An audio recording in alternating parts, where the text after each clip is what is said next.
Okay, we're recording. Okay, so we begin.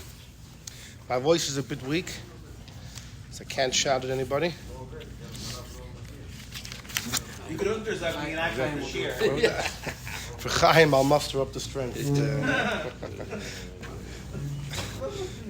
Okay, so this topic actually relates to something we read yesterday in the Chumash, but it's a fascinating topic regardless. It's a heart-touching discussion, but when it comes to halacha, even the most delicate and personal and emotional issues really have to be discussed rationally. Very delicate situation. It's right, somewhat coldly, and it can appear to be apathetic, but the truth is that's the only way to really come to a true decision. And the Gemara and the Poskim have the exact same halachic discussions and proofs and back and forth, no matter what the topic is, no matter how detached and no matter how personal it is. It always has to be judged the same way. So, with that introduction, let's begin. Number one is a Gemara in Bab Metzia. It says, V'chei achicha imach. We're number one. On the right side of the page, V'chei achicha imach. You have a copy? V'chei achicha imach. Your brother should live with you. So the Gemara is Bab Metzia is talking about the laws of ribis, of taking interest. And there's a debate between Rabbi Elazar and Rabbi Yochanan if ribis ketzutza, which means prearranged interest, if later on the borrower can sue the lender in court and receive his interest back. And Rabbi Elazar says, yeah, because it says in the pasuk of interest, V'chei achicha imach, your brother should live with you. Meaning, ahadule, we're telling the lender, you have to return the money. Ki heichi deneche, in order that the borrower, shouldn't suffer from not just paying back the loan, but paying back extra interest. He should be able to retrieve it. Even after he paid it, he should be able to go back to court and retrieve the money. That's Rabbi Elazar. Rabbi Yochanan disagrees. Rabbi Yochanan holds, no, once you paid it, you paid it. You shouldn't have paid it, but if you did, you gave it willingly, and you have no legal rights to reclaim that money. The halacha happens to follow Rabbi Elazar that you can reclaim it, but Al Kopanim, Rabbi Yochanan says you can't. So frek the Gemara, Hai v'chei achicha imach mai avidle. What does he do with the pasuk? Your brother should live with you. Those three words are found in Parshas Bahar, in the pasuk that speaks about interests. Doesn't that clearly seem like Rabbi Elazar that we're telling the lender, have rachmanas and give the guy back the money? Says the Gemara, no. Mi boy leile kedetanya. Rabbi Yochanan uses it for something else. Shnayim shoyim mahalchim b'derech. Two people are traveling in the desert, and it's hot. Ubiyad echad men kitten shomayim. One of them has a flask of water. And let's assume that it's going to take, it's 48 hours till they get out of there to the nearest town. Im shoyis and shnayim, if they both drink, they'll both survive 24 hours. Mesim, they're not going to get out of there. Vim shoyis echad, if one of them drinks, he'll survive the 2 days, he'll make it out. Magir liyishuv, he'll survive, but his friend will die very soon. Won't even make 24 hours. He'll die, half hour. So what do? So if you ask someone on the street, they'll say, "What do you mean? They should both die? Like what type of solution is that?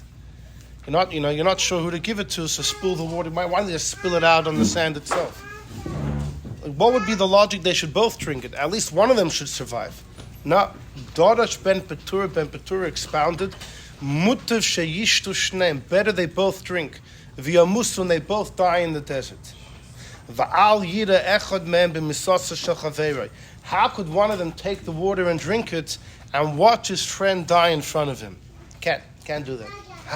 How could a yid handle that? How could he bring himself? It's almost like it's a cruelty.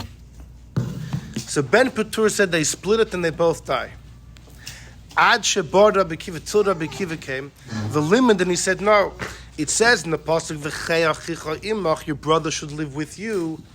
When your brother should live with you, that means you take care of yourself first. Your brother should live with you. you need to be already taken care of before you deal with your friend. Chayecha koidmim l'chayech havercha. Your life precedes the life of your friend. Put your mask on first. Exactly. So every airline has their own nusach, but when I used to travel to Australia in Qantas, they used to say, you're sitting there, you're already bracing yourself for like a 30-hour travel. It's like your mind's already playing games on you. And they say if chas v'sholom a situation arises, you put the mask on yourself, then help others, including children. So as a kid, it always bothered me. What do you mean including children? As if you have to add children? For sure you're going to help children. Or why do they say, put your mask on, then help others, including children? What of it? But then I chapped. The chiddush of including children is, even children need to come after you put on your own mask. The including children isn't, that's probably what they meant, right? The including children isn't that you have to help them. They said clearly, first yourself, then your children. Where? In the right. So that's probably what they meant. Even though the lashon was a bit backward, they probably meant that even children do after yourself. Now, what's the reason? Because chayecha koidmim. The reason is if you don't wear your mask, you won't be able to help anybody. You're going to lose consciousness. So in order to help others, you've got to help yourself first. So that's not yet the vort of Rabbi Akiva. Rabbi Akiva's vort is that pashut, if you have to choose, you come first. Now, who do we paskin like? If you read the simple reading of the Gemara, it would seem that Ben Petur is correct. Why? Because the Gemara is discussing a debate about taking interest between Rabbi Elazar and Rabbi Yochanan. Rabbi Elazar says that the borrower can sue the lender in court to retrieve the ribis, because it says v'chei achicha imach. Rabbi Yochanan says no. Once you paid the interest, you lost it. You can't get it back, and he uses v'chei for the din of Rabbi Akiva. Now we paskin like Rabbi Elazar about the halach of interest. The l'chor would come out that we don't use v'chei achicha like Rabbi Akiva does, that your life comes first. It's teaching you a din in laws of interest that the lender has to return the money. So one would actually think the halacha is like Ben Petura, just for the simple setup of the Gemara. However, if you look in the Rosh's commentary on there in Bab Metzi, he says no. He says even though we paskin like Rabbi Elazar, we use v'chei achicha imach for two things. The essence of the pasuk is to teach me that the lender has to give back the money. But the way the pasuk is worded, that your brother should live with you, teaches me also the din of Rabbi Akiva. Rabbi Yochanan learns one thing from the pasuk. Rabbi Elazar learns two. So the Rosh says that, don't misunderstand the Gemara. Everyone agrees to both Rabbi Elazar and Rabbi Yochanan agree to the din of Rabbi Akiva. Fine. Rabbi Elazar will learn two things at the same time. Exactly. Rabbi Elazar learns two things. From the very essence of the pasuk that you have to give your brother life means the lender returns the money. But from the wording of the pasuk, your brother should live with you, teaches me chayecha koidmin. That's what the Rosh says. Simple enough. Fine.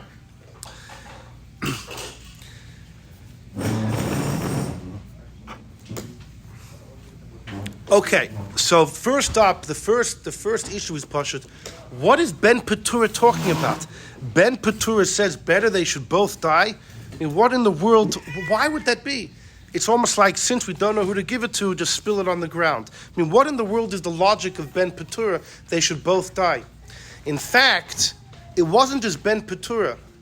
Whenever we have something and then it says Ad Shebar Rabbi Akiva, it means everybody until Rabbi Akiva held that way. This was standard. Everyone held you both should drink the water and die. Until Rabbi Akiva came. It was across the board, it was unanimous. And the shayla is, what? How does such a halacha make sense?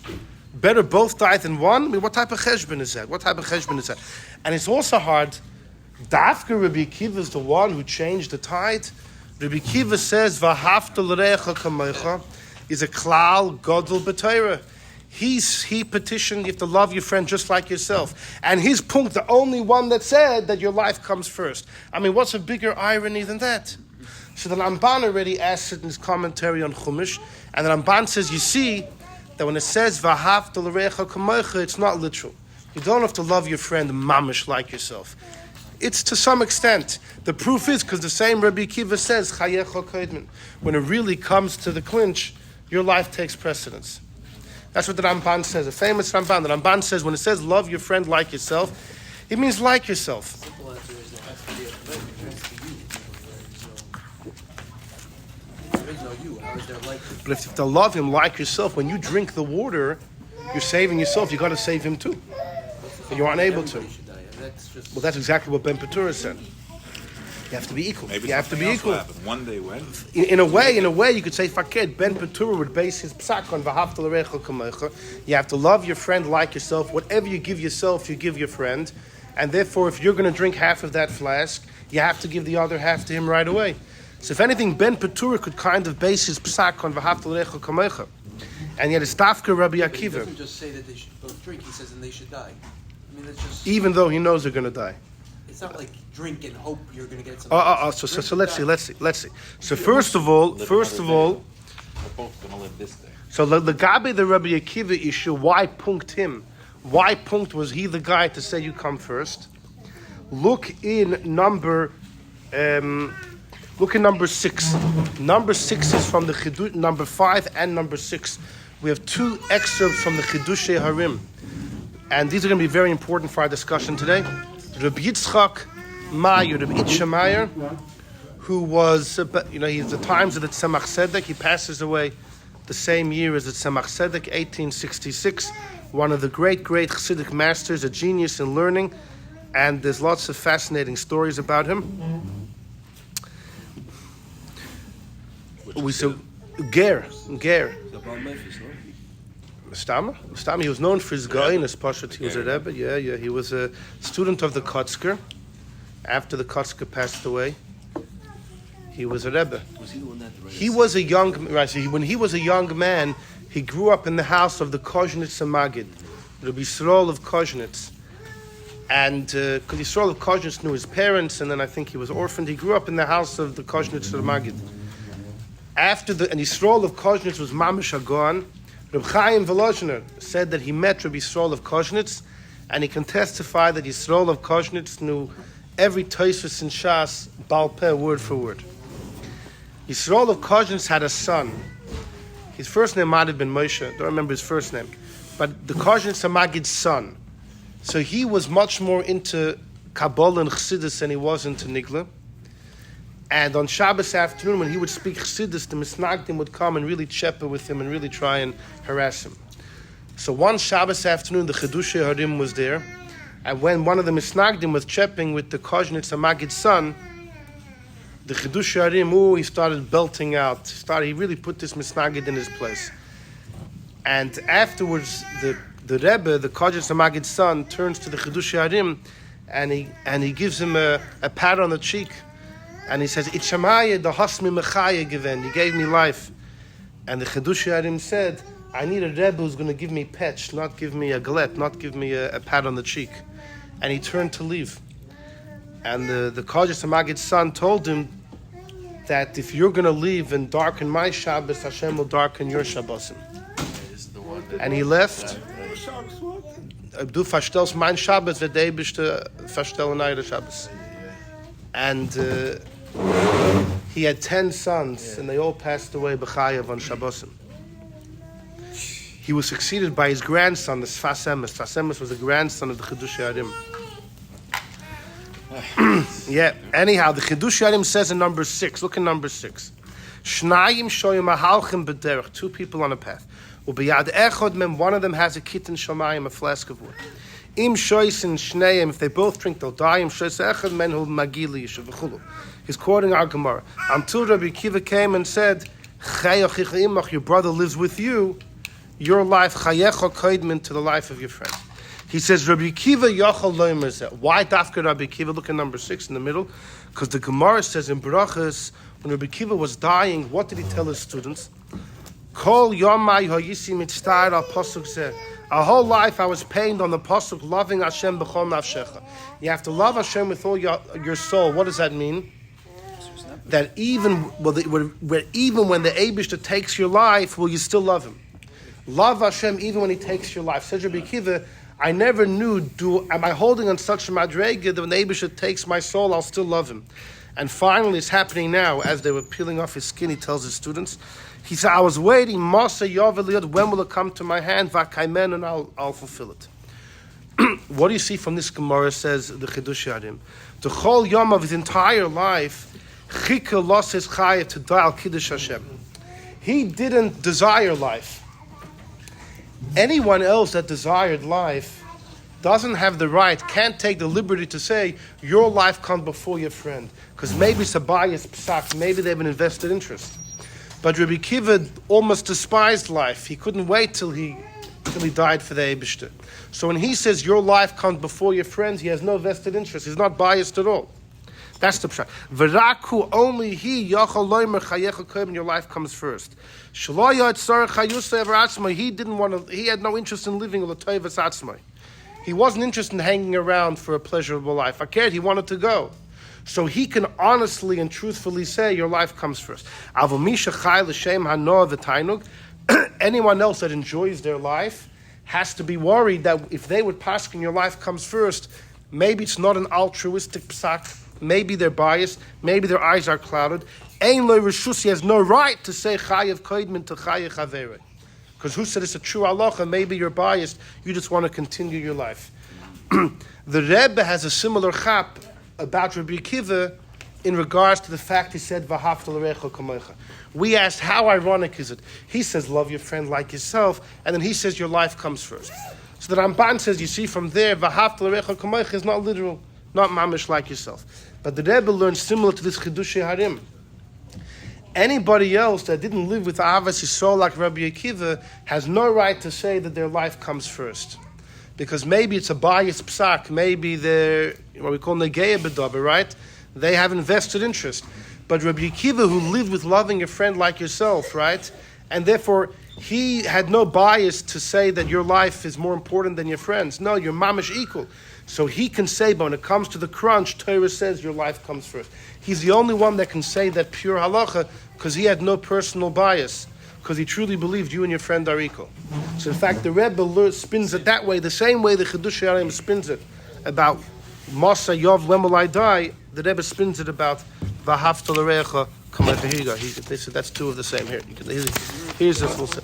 Yeah, that anyone else that didn't make V'ahavta l'recha kamocha such a part of their lives, meaning they felt that they cared more about themselves than anybody else, so they can't honestly say that when you're in the desert, your life comes first. Maybe it's not a true halacha. Maybe that's just because what they feel. But Rabbi Akiva, who mamash felt all Yidden are equal, so he can truly say that the Torah says chayecha koidmin. He wasn't negeya bedover. It wasn't for his own personal feelings, because he truly felt that the two people are actually equal. Fine. So that explains Rabbi Akiva. But what's going on with Ben Petura? How could Ben Petura say they should both die? And like we mentioned, everybody held that till Rabbi Akiva came. How does it make any sense? So the truth is, there's a halachic medrash on Sefer Vayikra known as the Sifra, also known as the Torah's, the Sifra, also known as the Torah's Kainim. It's a halachic medrash on Sefer Vayikra. And on Parshas Bahar, I hope you can all hear me. It's hard, I can't raise my voice. The fire of Rashbi, the smoke from his fire damaged my.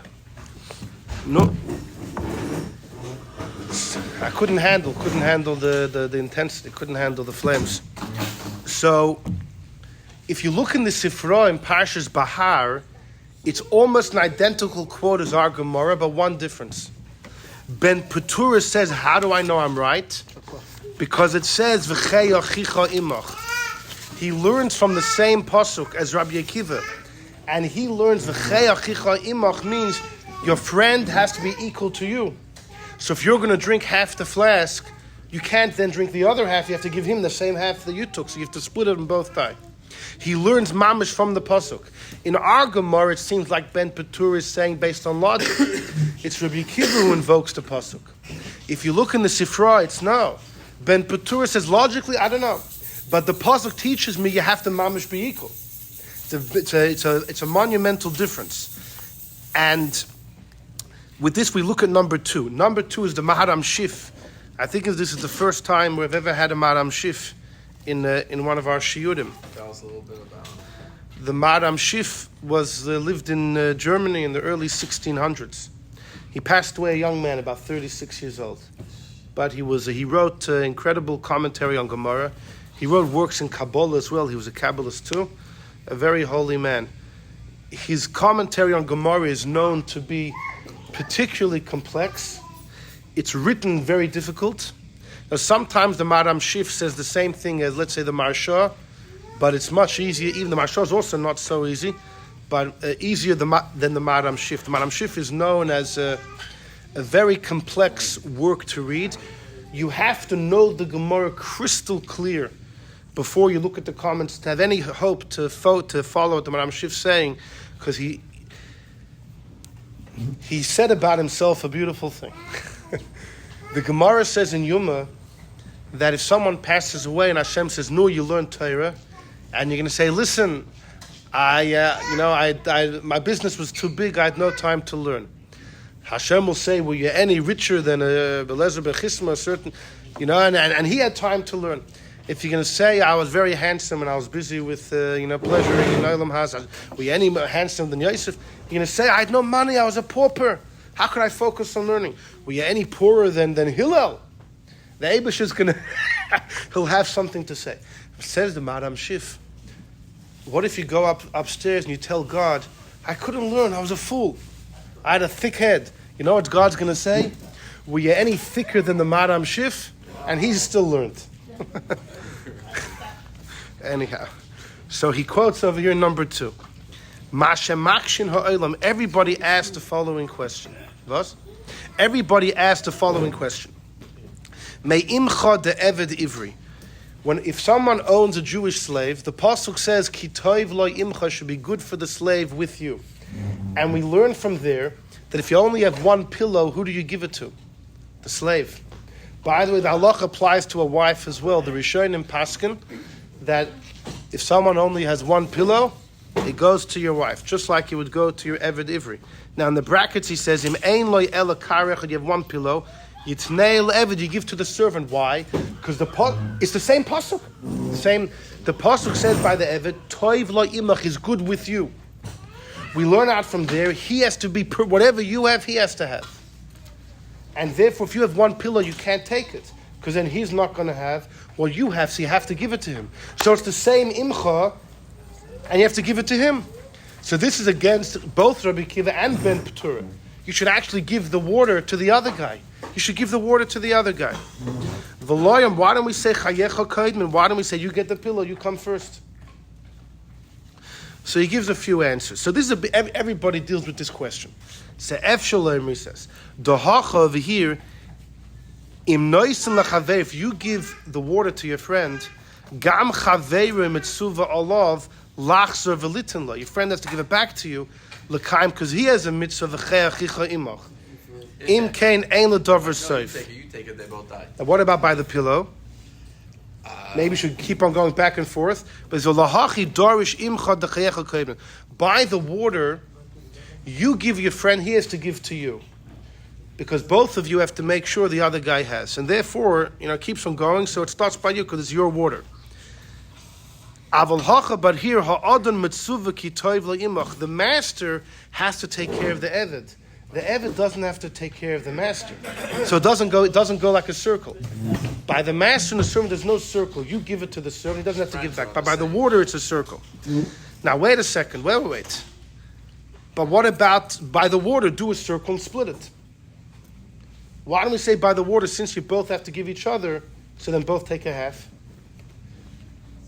And each of you will be giving a half and keeping a half. The half that you keep is like the half that your friend has to give to you, and the half that your friend has is the half you have to give to him. In other words, he's not really dealing with Ben Petura. So it sounds like from here,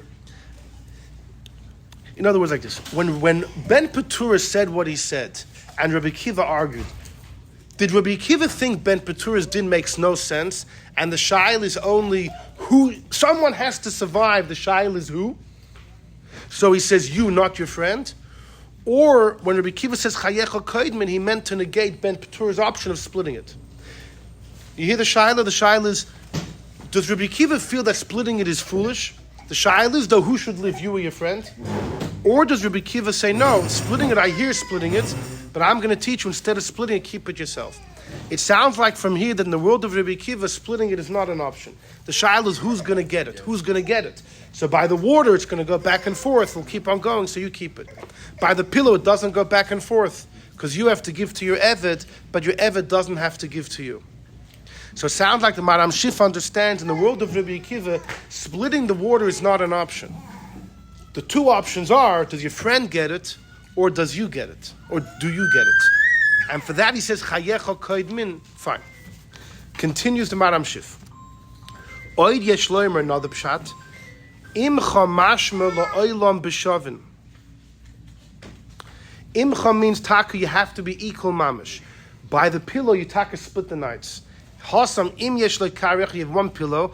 Mishtamashu bayim, you sleep with the pillow today, and the servant uses it tomorrow. V'chayzer chalil l'kaim imcha. At that time that the servant uses it, that's when we say that if you buy a Jewish slave, it's like you bought a master because he gets the pillow. It's talking about the night that he gets the pillow, not that it's always like that.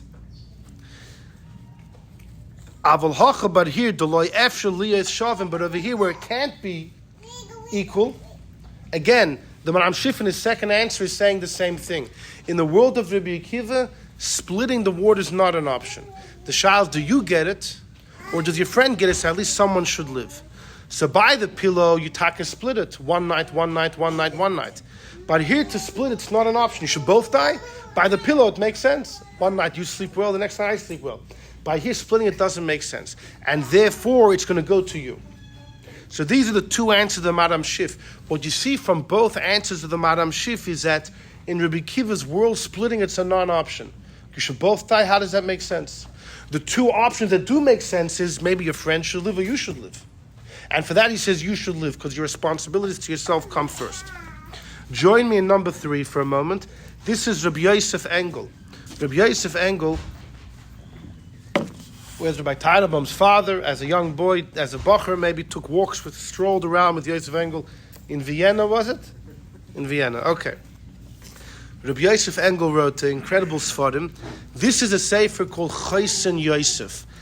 And he has hundreds of comments specifically on the Maharit's commentary to Kiddushin. Who's the Maharit? We spoke about him by the Shir about the Kohanim. Rabbi Yosef Trani, one of the greatest Sephardic minds, passed away in the 1630s. In 1638, 1639, he passes away. The Maharit, let's read number 3, Yosef Engel. Look at the Maharit Sham, V'nira b'yishuv kush yisraelim. Says Yosef Engel, if you ask me what's the answer to the Maram Shif and the Maharit's Kasha, what's the difference between the water that you get versus the pillow that you give to your Eved? Bahad chayecha koidmin. If your life comes first by the water, why don't you get the pillow? Because, said Rabbi Yosef Engel, I'll tell you the pshat, different than the Maram Shif. Hachiyav Allah v'hachiyas esatzmai. You have a chiyuv to help your friend. If someone's friend is dying, you can't watch your friend. You have a chiyuv to help your friend. But you also have a chiyuv to help yourself. There's a chiyuv to be mechai yourself, because v'chai b'hem, the part of v'chai b'hem gives each person an individual obligation to keep their bodies alive. Right? A person can't give up their lives. God forbid for suicide. V'chai b'hem, you have to keep yourself alive. Gam also lahachis es chaverim v'cheach imach. You have two obligations, for yourself and for your friends. But lach and chiyav shaloi kaidim. So we learn from the cheach imach, yeah, you got to help your friend, but you come first. Mashenkin, by the pillow, the master has no obligation to give himself a good night's sleep. He has no obligation to give himself a pillow. He has a chiv to give the Eved a pillow. Mashenkin, bekar, by the pillow, ein shum chiv alav ba'atzma. You, the master, doesn't have to sleep on a pillow. The ilu kishayishkav, and when he lies down, yochel of chiv losses gam le'eved came, but he'll have to give to the Eved. Mikra de imcha, from it says, because the Eved has to be like you. And you're not going to fulfill it. Va'al kain, therefore, asur lo ligrim bitul achiv. In other words, what he's saying is very simple. By the pillow, you have a chiv to give to your Eved. You have no chiv to give to yourself. You don't risk yourself. You have no chiv to give yourself. Therefore, when you take the pillow, you have a problem because you have to make sure your friend has what you have. Right? Masha'en came by the water. You have a chiv to keep yourself alive. So that's a third answer. The Maram Shif gave two answers. Here he gives a third. But he says Yosef Engel, Ulefi Masha Kosev HaMarit. Now, you know what the Marit answers? The Marit gives the first answer, the Maram Shif. The Marit says, V'bahachta v'chai achicha imach, the chiv al chavere lahach yosef k'moy alav lahachis chavere. The Marit gave the answer, you both have to help each other. The Marit that is quoting gave the same answers we saw in the Maram Shif's first answer. That you have to help your friend, but your friend has to help you. He says, Tzorach says, I have a kash on that answer. Here's a great question.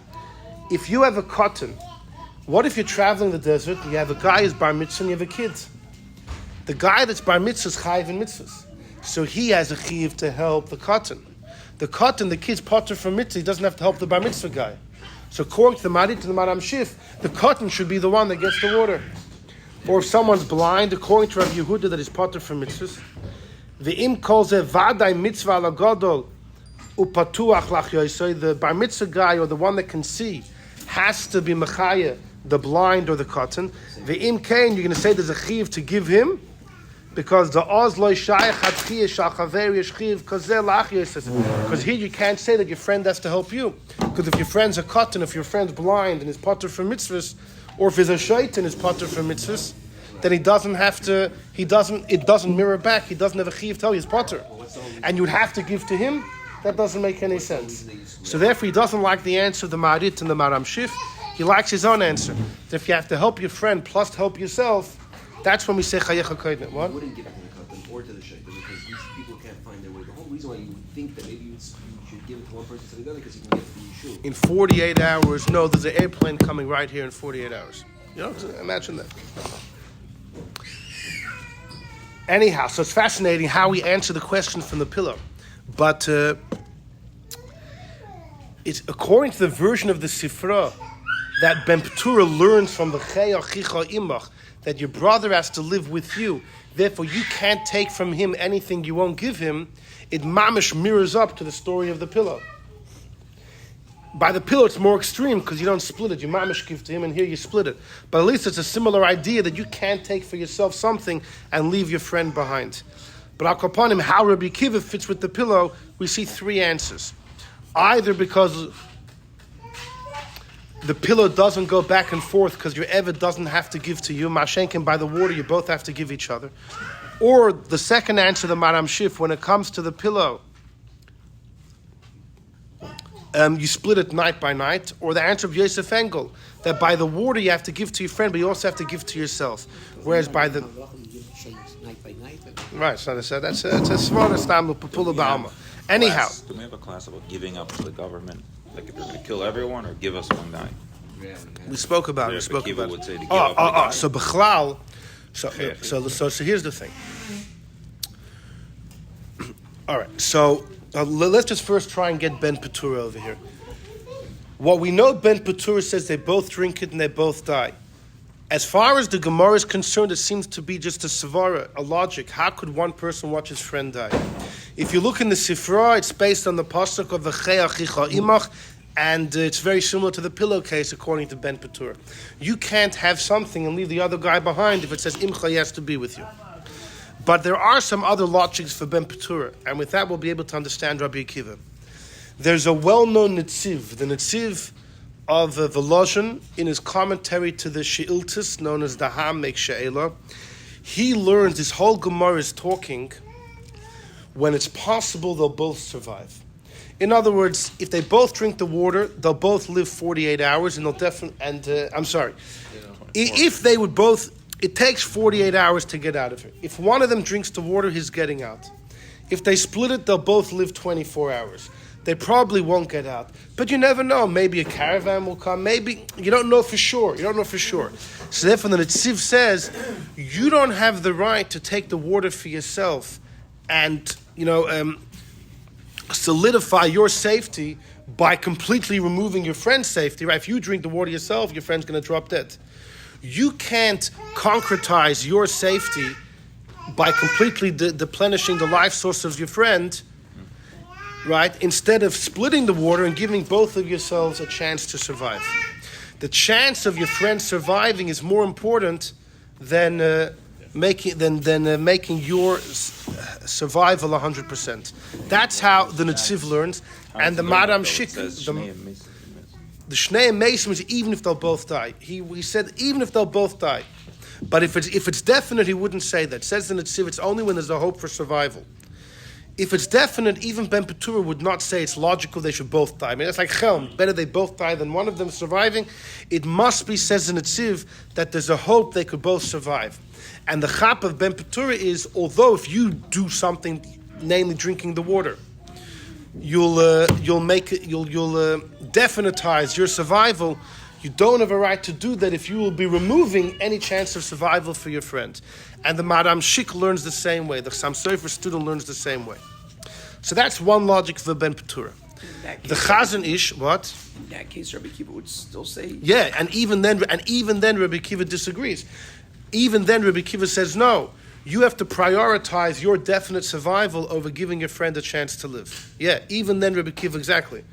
If you learn Ben Petura this way, Rabbi Kiva comes out a bigger chiddush of how far we take Chayecha Koidman. And it makes sense why nobody else wanted to say it till Rabbi Kiva came. Different than what it says in the Gemara. The Gemara is very. When it says Shnei Mesim, it means even if they'll both die. Right. You know, no, I mean, even if they'll both die, even if it's probable they'll both die, but not if it's certain. There's a well-known Chazon Ish who says another pshat in Ben Petura. There's something called Chaye Olam, eternal life. There's something called Chaye Shah, temporary life. Okay. So fine. So the Chazon Ish says like this. If you drink the water yourself, your friend's going to faint on the spot. You will give yourself Chaye Olam, eternal life. If you drink the water, your friend's going to faint on the spot. He's going to die in the next hour. If you don't give him any water, he's going to die in an hour. But if you take the water, you'll survive. You will get Chaye Olam, but you will be stripping your friend from even Chaye Shah, even temporary life. But if you split it, you'll both live for 24 hours. If you split it, you'll both get Chaye Shah. So he says different than the Netziv. He says even if you know you'll both die after 24 hours, but you have a responsibility to give your friend Chaye Shah. You don't have the right to give yourself Chaye Olam on the expense of your friend's Chaye Shah. That's what the Chazon Ish says. And that's how he learns Ben Petura. Wow. Rabbi Kiva disagrees and says, no, your Chaye Olam is greater. Rabbi Asher Weiss, we mentioned him in the Pesach Shir, and we had his student over here who was going bonkers, all excited that we quoted him. Rabbi Asher Weiss, Zayin Gesund, the big Rav in Eretz Yisrael, he has a big issue with this explanation of the Chazon Ish, and he says there's a Gemara in Avodah Zarah Daf Chav Zayin Amud Beis. The Gemara there says, Bechlal, you don't go to a doctor who worships idols. You don't go to him, especially if it's going to be the two of you in a room by yourselves. It's mamash sakana, he might kill you. And he's going to say that the operation was botched. He may deliberately kill you. But the Gemara there says, if someone has an illness that they're definitely going to die from soon, then they may as well. I freak the Gemara, may as well. But if the doctor kills him, he would have lived another 3 months. Says the Gemara, and these are the words, since we're only dealing with the guy living a couple months, it's only Chaye Shah.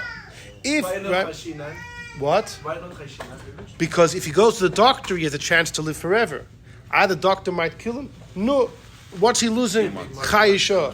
So you see from there that when it comes to breaking Shabbos, you'll break Shabbos whether the person has 80 years to live or whether the person has 1 day to live. When it comes to being Mechal Shabbos, we agree to the Chazon Ish. There's no difference of Chaye Shah and Chaye Olam. You'll break Shabbos to save the guy's life, even if it's just temporary. That's as far as breaking Shabbos. But as far as comparing the two, there's definitely a difference between Chaye Olam and Chaye Shah, like you see in the Gemara in Avodah Zarah. If someone's if a terminal illness, God forbid, they're going to live for another month, they're allowed to go to this doctor, even though it's 50-50, because he'll die. No, what did he lose? Chaye Shah. In fact, the Shavus Yankov, Rabbi Yankov Reisher, famously paskins, if someone has a terminal illness and they're going to die in 3 months, they're allowed to do an operation which 50% chance they might die under the knife, 50% chance they might live for another 10 years. And the Shavus Yankov says, why? Because you might get Chaye Olam, you might live for another 10 years. You might die right away. No, you're going to die in 3 months anyways. He based on the Gemara in Avodah Zarah that Chai Yisha doesn't enter the rink of Chai Olam. And since if you go into the operation, you might get Chai Olam, that trumps everything. So Frekt Asher Weiss, L'chayra, based on the Tshuva, the Shvus Yankov, based on the Gemara in Avodah Zarah, what would be the reason of Ben Petura? You can't ensure your Chaya Olam on the expense of your friend's Chaya Shah. Of course you can. When you stack the two up, Chaya Olam trumps. So that's a kasha Asher Weiss has on the... That one? Basis. Your Yitzhak, if you touch it. Right, we kill a tray for the Yopot, but Yopotter from Geisis B'dei Shemaim with them. You're right. But if you have to compare it mamish to Chai Olam, it's weaker. Like that's his Nakuda. If you have to compare it to Chai Olam, that's his Nakuda. The Chor you can answer very simple. That Gemara in Avodah Zarah is going according to Rabbi Akiva. In other words, the Chazon Ish is giving a Svara and Ben Petura. Ben Petura holds that the two are equal, Chai Shah, Chai Olam. But if once we pass on like Rabbi Akiva, that Gemara Avodah Zarah comes later, comes post the psak of Rabbi Akiva.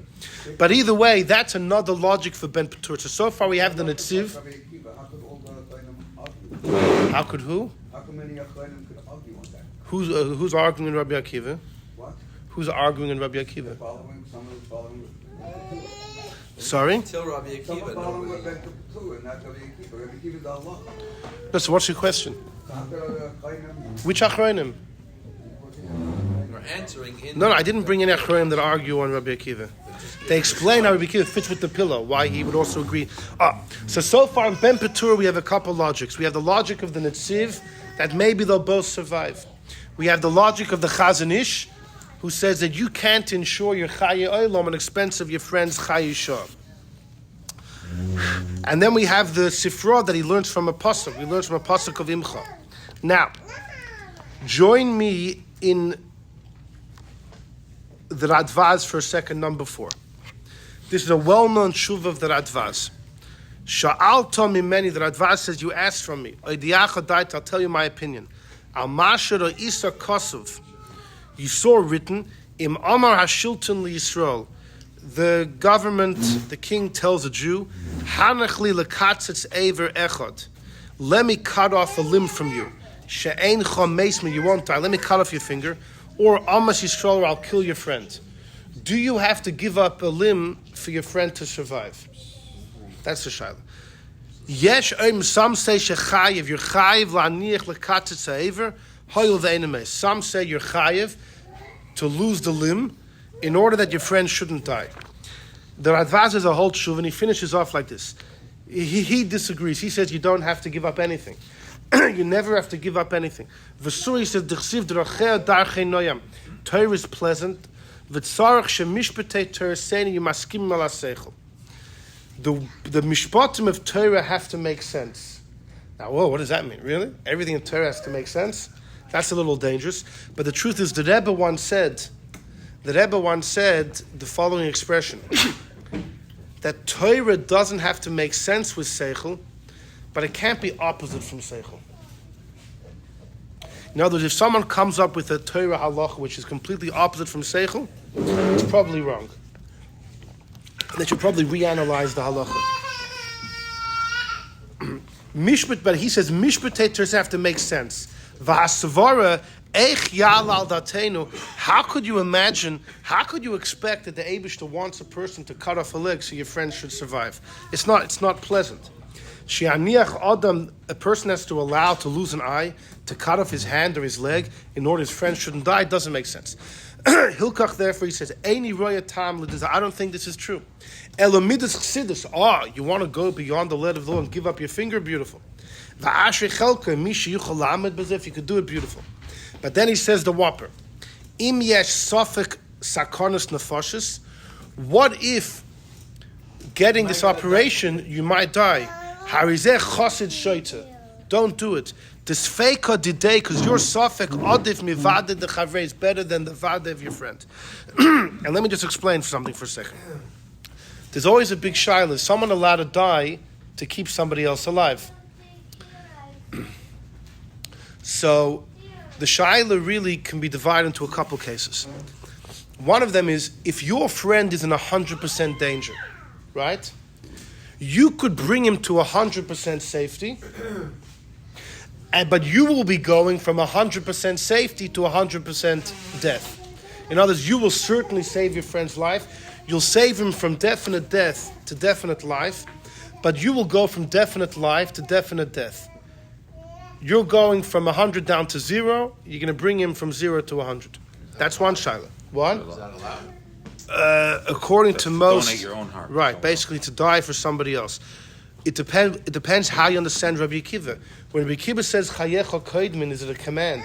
If you have an obligation to take care of your life before your friend, then you wouldn't be allowed to do it. Hold on, but we'll get there. Another case is, let's say your friend is only 50-50. He's in a sakana, 50-50. You could bring him, though, out of the question to complete safety. But you will bring yourself from complete safety to certain death. So you're going down from 100 to 0. You're bringing him from 50 to 100. So you're... Zero? He's for sure gonna die? Yeah, you're for sure going to die, but you're going to bring your friend from a 50-50 to definite safety. So here you're giving your friend... You're giving up from yourself more than you're giving to your friend. So too you could say, what if you're going to go from safety to death, and you'll bring your friend from certain death to puzzle to 50-50. 0 Right? to 50. Exactly. Then you have another case. What if I'm myself already 50-50, right? And I'm going to bring myself to certain death, but I'll bring him from certain death to certain safety, right? You can have all these different combinations. You can make all of these variations, and the halach is not the same. The halach is not the same. The Radvaz here is very extreme, though. The Radvaz here is talking about, you're right now in a 100% safety zone. If you go through the operation, you'll be 50-50. But you will bring your friend from 100% danger to 100% safety. So you're going to be going down from 100 to 50, bringing your friend up from 0 to 100. He says you can't do it. The Radvaz says you're not allowed, you're a chassid shaita. Because for you it's a suffix and your friend's a vadai, your suffix is better than your friend's vadai. Where did Radvaz dream this from? Because he learned when Rekiva says Chayecha Koidmin, it's an obligation. You are first and foremost obligated to yourself. So much so, even your own 50-50. So according to him, donate a kidney. Right. Oh, Let that no. operation. So if it's a safe operation, but if it's There's a a suffix. Everything's wrong. Even It's the not a guy, battlefield. the You have a guy who's shot and wounded, and he's gonna get picked off at some point in time. You're standing behind a barrier. Do you run out and go get the guy, and you can... right, exactly. That's Exactly. a daily thing. Now, hold on. The Hagoyis Maimonides, who was a Kohen, a student to the Maram in Rottenburg, he famously quotes the Yerushalmi, that we don't have, that you have to, a person is supposed to, put themselves in a suffix of danger to save their friends. Just the opposite of the psak of the Radvaz. Based on what? The Minchas Chinuch quotes this thing of the... He said we don't have the Yerushalmi, and he says more than that. The Minchas Chinuch has a few questions on it, and he says, listen, I thought you No. not do a transplant until the person dies. what? Now let's do a transplant until the person dies. No, but let's say we're talking about giving something that you won't die from. Giving a limb that you won't die from. An extra kidney. No, I think he's asking someone's for sure gonna die. But they You're can talking still about save their donating heart. something you'll die The from. person to die according to Allah. That's something else. That's when you're donating your heart or something. But here we're talking about donating a kidney. Or losing a limb you won't die from. But The question is, why are you saying this is something that's a vada? It's like Chayesha is not a vada either. It's also a suffix. They're all svikas, meaning the person doesn't know if he's going to pass away the next minute. No, you're talking about... that's how Chai Olam works. Chai Olam is you'll live indefinitely. Indefinitely. When you save his life, for sure. Yes. Now, anyways. And then may I ask So another if you... question? Let's say yeah. someone is, let's say, it's cancer. He's gonna die, but his lungs are good. So he says, I'm only have a year left. Let me take my lungs and give it to a guy who needs it for 10 years. Chai Shah for Chai. Your Chayisha is even Usher Weiss, who argues on the Chazanish and says that Chay Olam is better than Chayisha. That's when it's your Chay Olam and you want to take the water for yourself and forget about the guy's Chayisha. But if it's your Chayisha, You have a year, for sure. no. But your lungs can go for 20 years. Okay, Say, this let me goes. give it up. This forget. Ask a better shaila. A guy's not a cancer patient. He's gonna live for 100 years. Another guy's dying. It's time to give up your life to help your friend. It's the same. Can you also give have up your 100 life? Years, and you have 100 years. Here No, you no, live no, a maybe, year. no. Because some learn, in fact, we're going to see the Ur HaChaim learns that according to Rabbi Akiva, you have a choice who you give the water to. The Ur HaChaim in his Sefer Rishon Letzion learns that Rabbi Akiva holds you have a choice. You could. Rabbi Akiva says you're allowed to take it. Ben Petura says you can't take it. Rabbi Akiva allows you, but he also allows you to give it to your friend. So according to the Ur HaChaim in his Sefer Rishon Letzion, you're b'chlal allowed to give up your life for your friend. Even if you're not a cancer patient, you could stam give up your life. Even if you're both Chayei Olam, you know? The Shaila is, would he say, could you give up your Chayei Olam for someone else's Chayei Shor? That would mamash be like an extreme. That would mamash be an extreme. Maybe. Maybe you can. The Shaila is because helping another Yid is a mitzvah in Torah of loy samed al dam reyecha, not to stand idly by. Are you allowed to give up your life b'chlal for any mitzvah in the Torah? Besides the big three, do you have a choice? So Tosfos holds you can, in certain circumstances. So the Shaila, the Samak holds that way. So the Shaila is, if someone says, I want to give up my life for my friend, because I want to give up my life not to be over the transgression of standing idly by while my friend is suffering. To give up my life, not just to save his life, but in order that the transgression shouldn't be violated. Can you give up your life for that reason? Anyhow, Sh'akoponim, the Radvaz says clearly you can't put yourself in a sakana, even if you certainly save your friend. The Hagoyis Maimonides quotes from Yerushalmi that you're supposed to. I just quoted from the Ur HaChaim who says you're allowed to give up your life definitely to save your friend, because Rabbi Akiva allows you b'chlal to give it to your friend. If you want, you could drink. If you want, you can give it to him. The Alter Rebbe in his Shulchan Aruch quotes both opinions about putting yourself in a makom sakana. That he quotes two opinions, if you're allowed to or not. So it remains a big discussion. The Radvaz is in one extreme. The Hagoyis Maimonides quotes from Yerushalmi that you're supposed to put yourself in a sakana if you can definitely help your friend. It's not the same as the Ur HaChaim. The Hagoyis Maimonides is talking about you're putting yourself from 100 up. But the Hagoyis Maimonides is talking about you're going from 100% to 50 to bring your friend from 0 to 100. But stam to give up your life for your friend, he doesn't say. But that the Ur HaChaim says. He says he believes it could be when Rabbi Akiva says that you drink the water, is saying you're allowed to drink the water. You have the right, but you also have the right to give it to your friend, which would be killing yourself to save your friend. Anyhow, but so the Radvaz gets this din from Rabbi Akiva. So in other words, some want to tie that you know what the debate of Ben Petur and Rabbi Akiva is? Is this very debate. Do you have to put yourself into danger to save your friend? Especially according to the Netziv, that if you both drink the water, you may both survive. So if you're going to split the water, you're not killing yourself for sure. There's room that you might both survive. So you have to do that in order to give your friend a little bit more life, right? But Rabbi Akiva would fit very well with the Radvaz that no, you have no right to do that. Radvaz takes Rabbi Akiva to an extreme. You have no right. Your life comes first, and that's it. Now, okay, let's just see. Look at number 5 for a second. Number 5 is another statement from the Chidushei Hadim. V'ahavta l'recha kamecha v'gemer. B'gemara Dorish ben Petura, two people walking b'derech. One of them has a flask of water. Im yishtu shneihem, they'll die. And he says, better they should both die. Ad shabar Rabbi Akiva, and he says, your friend lives with you. That means you take care of yourself first. Mahu aloshen ad shabar Rabbi Akiva. So first he says, why do we say ad? We're in the middle of number 5. Why do we say ad shabar Rabbi Akiva? To say Rabbi Akiva Omer. What's ad shabar? So I told you the simple pshat is because until Rabbi Akiva, everyone passing like Ben Petura. It was Rabbi Akiva who changed the tide. And why dafka Rabbi Akiva? So the Rebbe said dafka because he said haftach kamecha. The Chidushim gave his other word before. But here he says like this.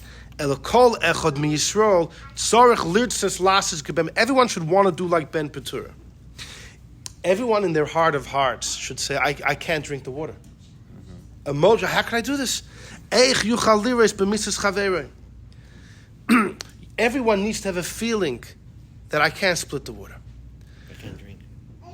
I can't drink, thank you. And I have to split the water. But until finally, Rabbi Akiva says, no, you got to drink because you have your responsibility to yourself. Ad rak mitam, Rabbi Akiva teaches me, nebech, I'm forced. Lahaktim chayatzman, lekachu muchrich lishtos. In other words, the outlook has to be, how could I see my friend die? We both. But Rabbi Kiva, then, a person has to feel that until he hears Rabbi Kiva screaming in his ears, you got to drink the water. And my hands are tied behind your back. But then the Chidush Urim has the famous Shaila. V'yesh li'istapik, what if, im yesh beis tzmeim zulasai? What if you have 2 flasks of water and there's 3 people? You drink one yourself, what do you do with the other flask? Do you choose which of the other 2 get it? Or do you split it? You can keep one for yourself and one for one of your friends. So there's Reuven, Shimon, and Levi. Reuven has 2 flasks. One's for him. He goes like Rabbi Kiva, I got it. What does he do with the other flask? He can choose Shimon and Levi, one of them, and they'll live.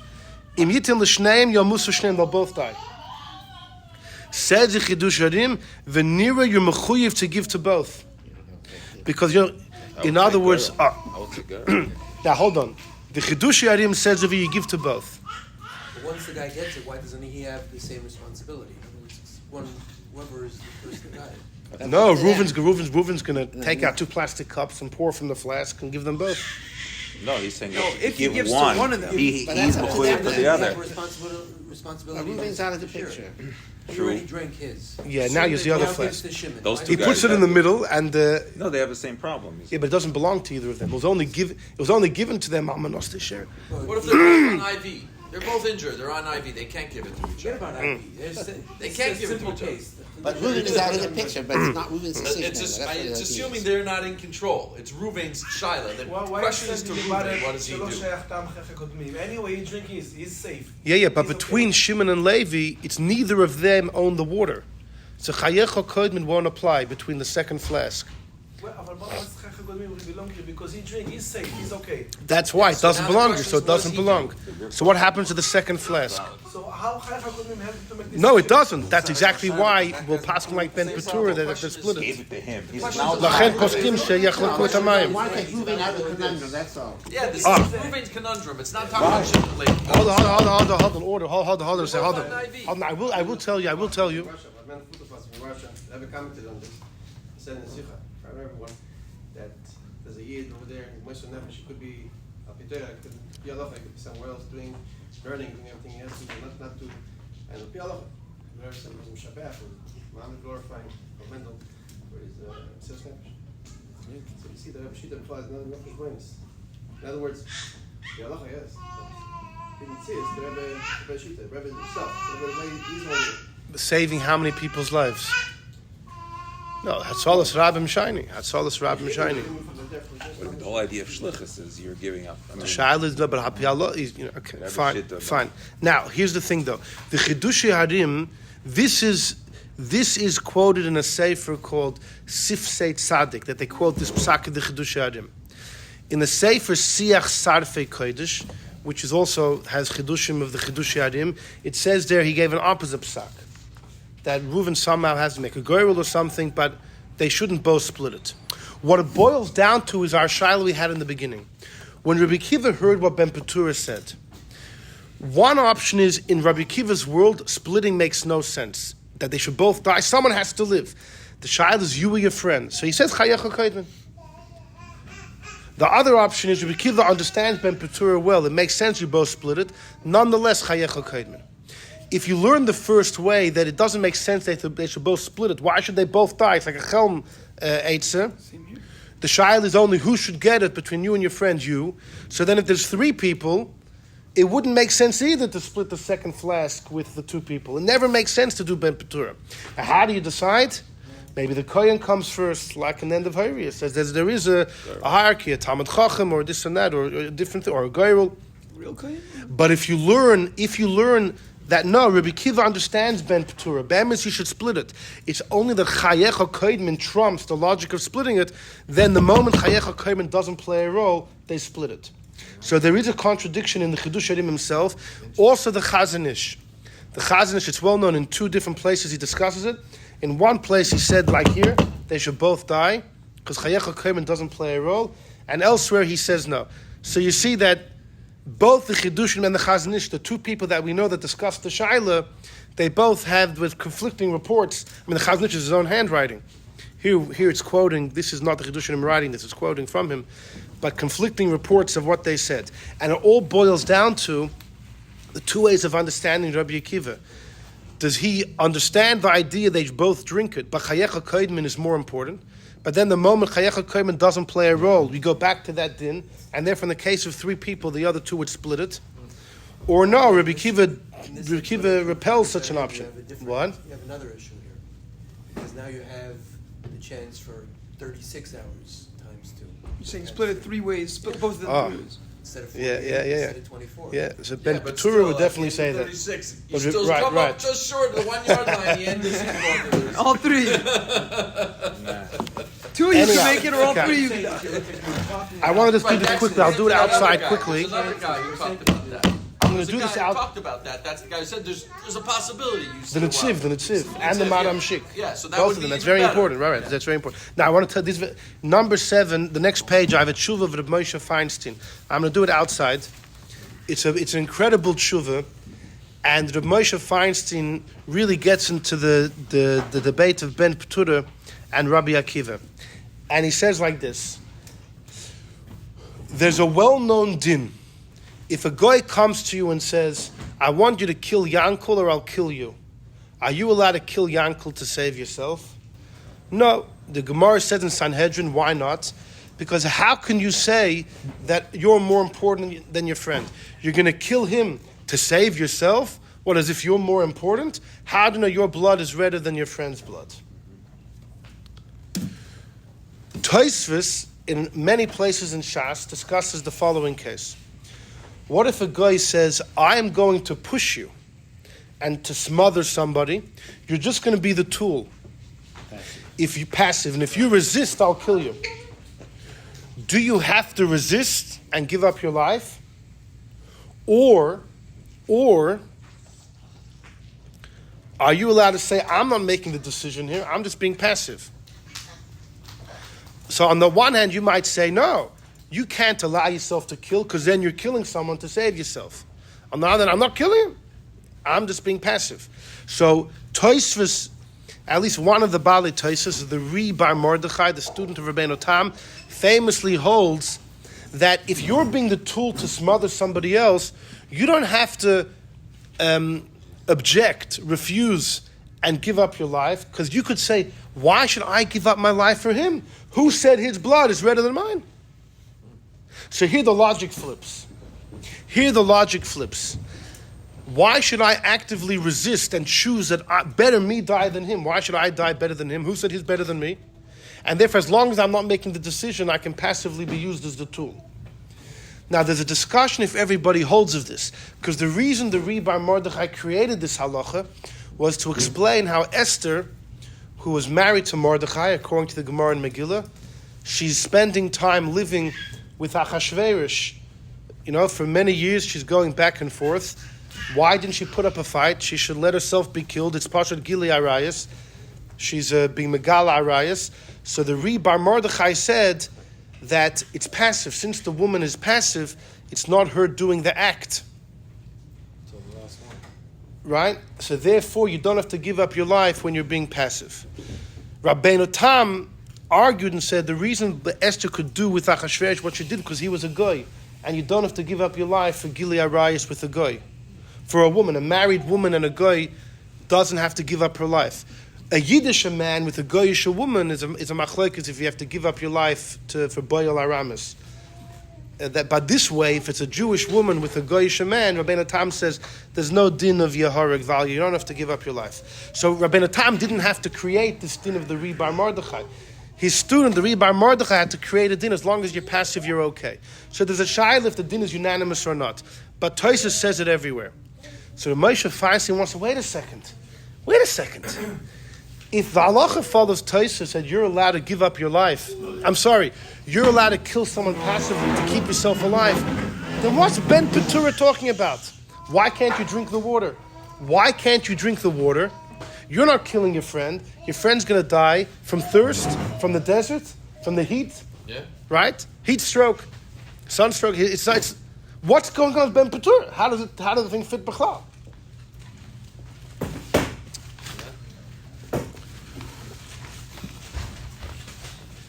So he says like this. The shaila of Moshe Feinstein is, if you're allowed to keep yourself alive on the expense of someone dying, even if you're the tool that will be used to kill him, right?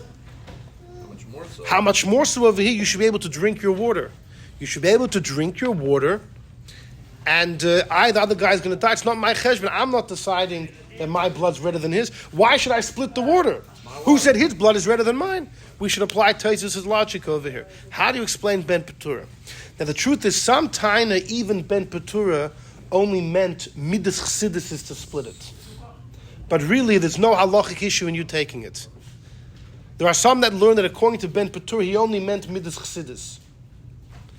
But really, you could take it. If you learn that way, Rabbi Akiva must be a chiyuv. So if Ben Petura says you have to split it, then you can learn like the Orach Chaim. The Rabbi Akiva kind of says, no, you're allowed to take it.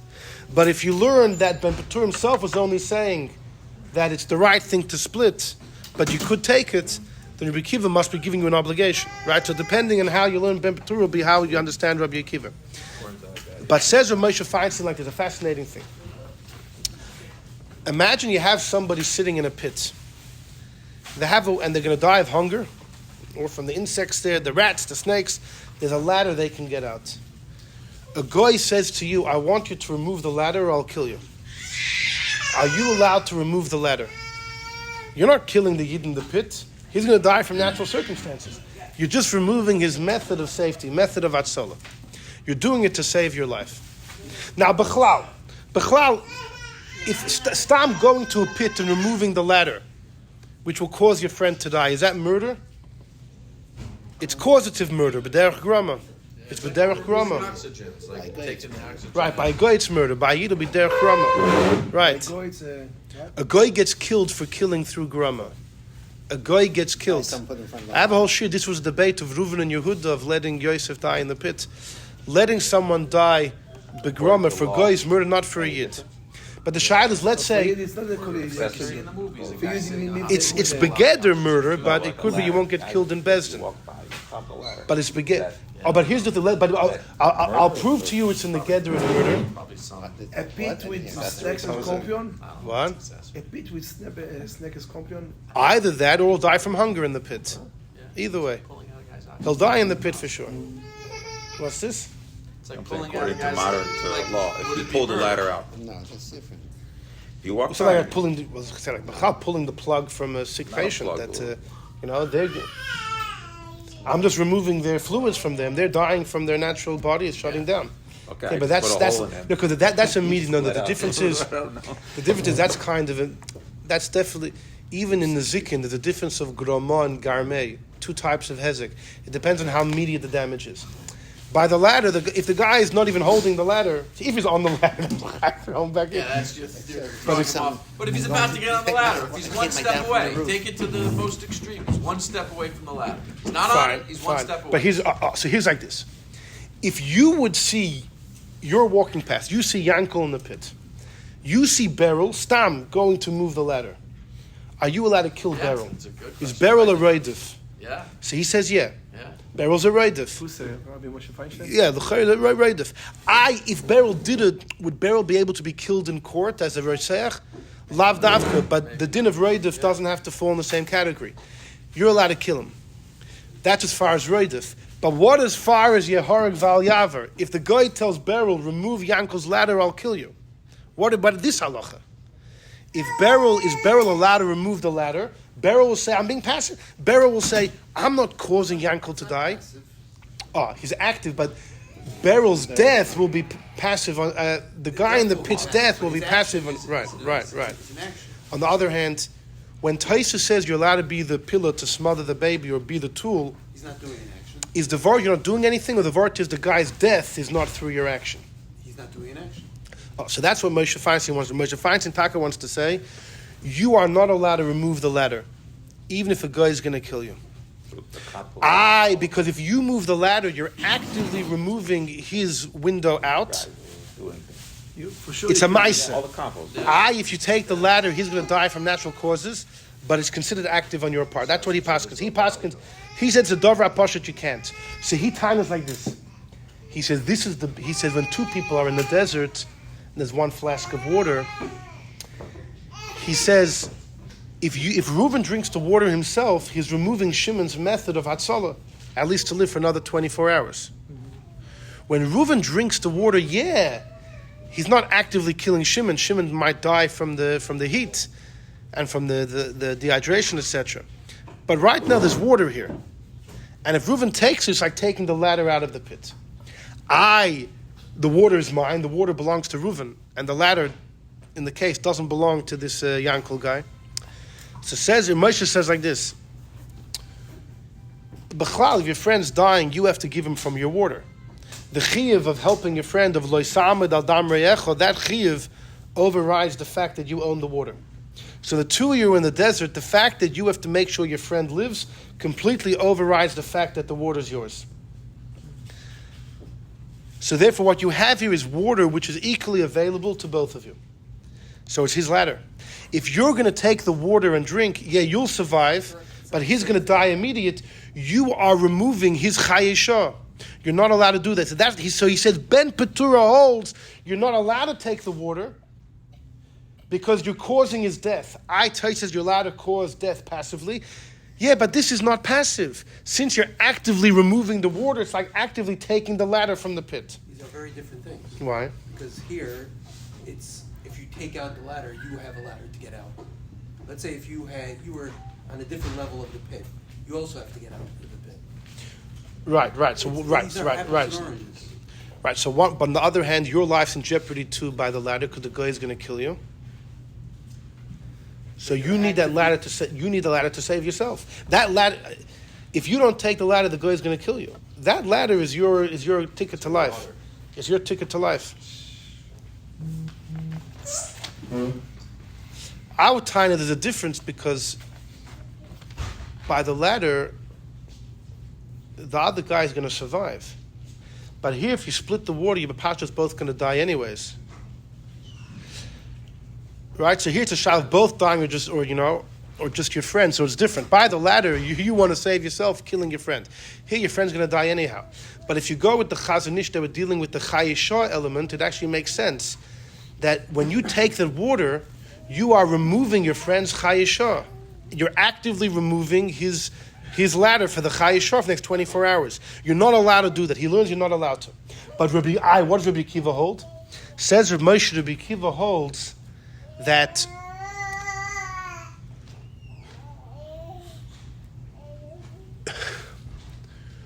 you only have a chiv to help your friend when your life's not in danger. If you see someone drowning and if you jump in, you'll die as well. You have no obligation, for sure, you have no obligation to save your friend, right? You don't have to save your friend when your life's in danger. And therefore over here, since giving the water to your friend will put you in peril, you have no chiv to give him the water in the first place. Therefore the water remains yours. Your friend has no right to the water, so it's not his ladder. Chayecha koidmin is since the water is yours, right? Why should your friend have a right to the water? Because you have a chiv to take care of him. You don't have a chiv if it's going to put your life in jeopardy. And therefore the water is your water, because it's your water. Exactly. The water is yours. The water is yours. The water is yours. So that's what Rav Moshe is. According to Rav Moshe, he learns that Ben Petura holds you're not allowed to, and Rabbi Akiva holds, you're allowed to, or maybe you have to, and that goes to the shaila of the Orach Chaim, of does Rabbi Akiva allow you to give it to your friend, or you have to take it yourself? But Ben Petura, in Rabbi Moshe Feinstein's words, definitely holds you have to split it. You have no right to take it yourself. Okay, we will stop over here. Definitely interesting.